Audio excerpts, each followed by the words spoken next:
2022년 10월 14일 방송에서 못다한 이야기 출발하도록 하겠습니다. 네, 우선 그 전에 안내 말씀 먼저 드리겠습니다. 저희가 그로스 리서치라고 해서 텔레그램 채널을 운영을 하고 있습니다. 그래서 여기 텔레그램 채널에 들어오시면 저희가 이제 기업 탐방을 다니고 있기 때문에 탐방 일정 이런 것도 공유드리고 있고 탐방 보고서도 올려드리고 있습니다. 그리고 시장에서 나오는 중요한 뉴스들 체크해서 정리해서 올려드리고 있고 공시 내용들 관련돼서도 해석을 좀 해드리고 있습니다. 그래서 이 텔레그램 채널에 들어오셔서 다양한 투자 정보를 받아보시길 바라겠습니다. 네, 그러면 본격적으로 한국경제TV 출발 증시 방송에서 못다한 이야기 시작하도록 하겠습니다. 오늘은 원래 2명의 패널이 출연했어야 되는데 일단 출연자 한 분이 섭외가 안 돼서 혼자 방송을 이제 진행을 했습니다. 그래서 오늘은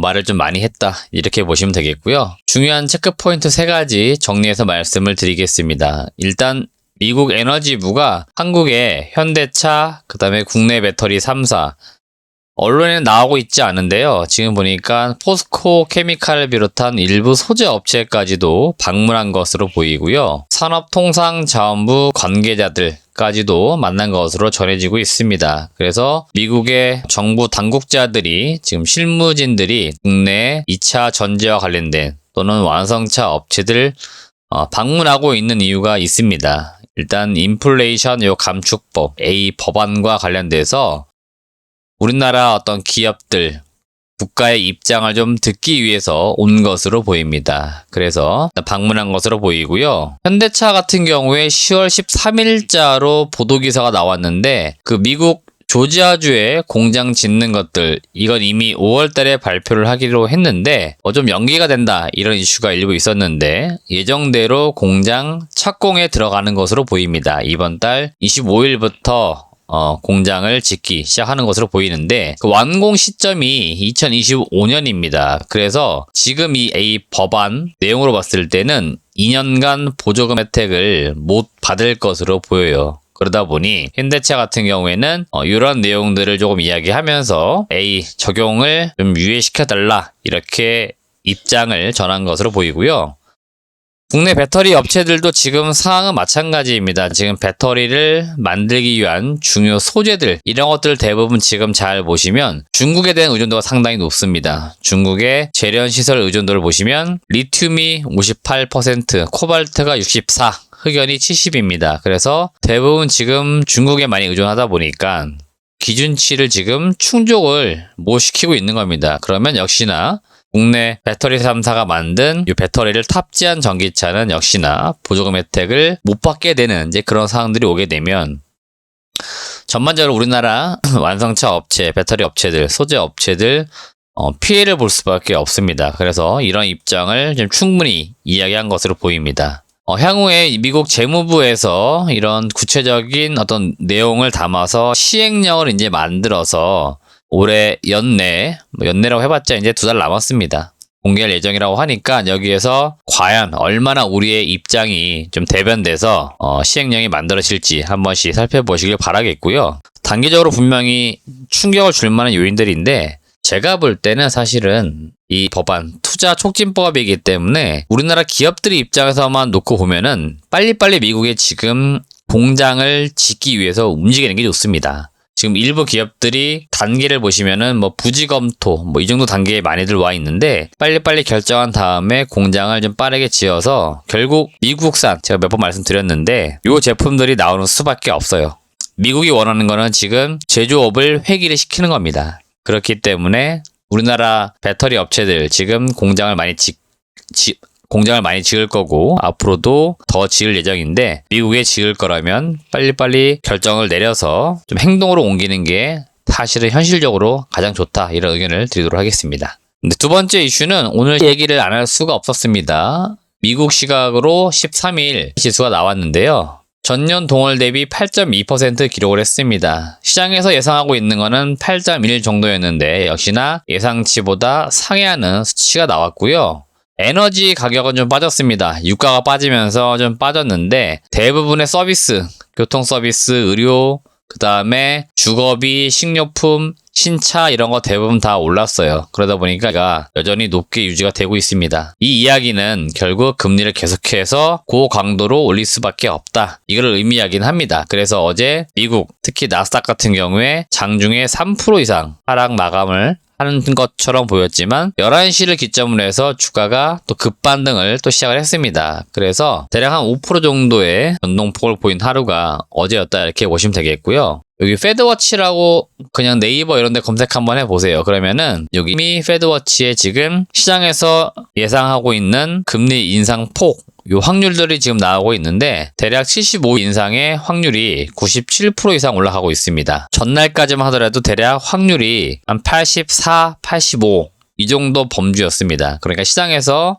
11월 달 FOMC 회의를 하면은 75를 올리긴 할 건데 그 인상 확률을 대략 한 80%대 중반 정도 봤는데 거의 이제 100% 가까울 정도로 75bp 올린다라고 지금 보고 있는 겁니다. 여기서 중요한 거는 회의가 발표된 이후에 100, 그러니까 1% 이상 올리는 의견도 조금씩 반영되기 시작을 했습니다. 그러니까 사실은 이 고강도 긴축에 대한 부분들 이게 지금 계속 이어질 거로 보고 있고요. 11월 달에 0.75 지금 12월 달에도 0.75 올린다는 의견이 이제 나오기 시작했습니다. 증시만 놓고 보면 전혀 상황이 안 좋은 겁니다. 연준이 지금 점도표 찍은 걸 보면은 올해 대략 한 4.4 정도, 내년에 4.6 정도 이렇게 보고 있는데 지금 상황에서는 대략 내년에는 거의 말이 되는 금리인지 모르겠지만 미국의 금리, 기준금리가 5% 찍는 것도 지금 상황이라면 볼 수도 있습니다. 그러면 굉장히 사실은 안 좋아지는 것들인데 나중엔 결국 경기 침체를 거의 유발시킬 것 같습니다. 지금도 물론 진행은 되고 있어요. 그래서 경기 침체에 빠졌을 때 증시가 오히려 좋아지는 굉장히 좀 이상한 어떤 현상들이 나타나지 않을까 이렇게 조심스럽게 또 예상이 되고 있습니다. 어떻게 될지는 아무도 모르겠지만 일단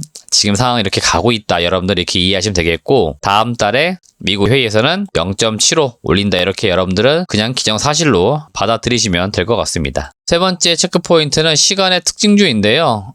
이거는 뭐 주제상 말씀드리는데 여러분들 크게 제가 볼 때는 염두에 두실 만한 내용들은 아닌 것 같고요. 좀 재밌게 볼 내용은 뭐냐면 요 카카오 게임즈입니다. 카카오 게임즈가 장중에 어제 5.8% 정도 하락했는데 시간에서 9.5 정도 상승을 했습니다. 이미 오늘 계속해서 이야기 나올 건데요. 자회사 라이온하트 스튜디오 요 상장 진행을 했었는데 철회한다라고 공시했습니다. 이게 이제 뭐 쪼개기 상장 때문에 뭐 주주들의 반대가 심해서 다 맞는 이야기고 좋은 이야기인데요. 제가 볼 때는요. 지금 공모 시장이 완전 위축됐습니다. 그래서 흥행 실패입니다. 이대로 가면은 라이온하트 지금 공모 자금이 제대로 안 모입니다. 높은 가격 형성이 돼야 되고 그래야 공모 자금도 많이 들어오고 카카오 게임즈, 카카오 그룹 다 좋아지는 건데 이대로라면은 인기도 없기 때문에 공모 자금 모집도 어려워요. 그래서 제가 볼 땐 이거 철회가 아니고 연기시킨 것 같습니다. 제 느낌은 그래요.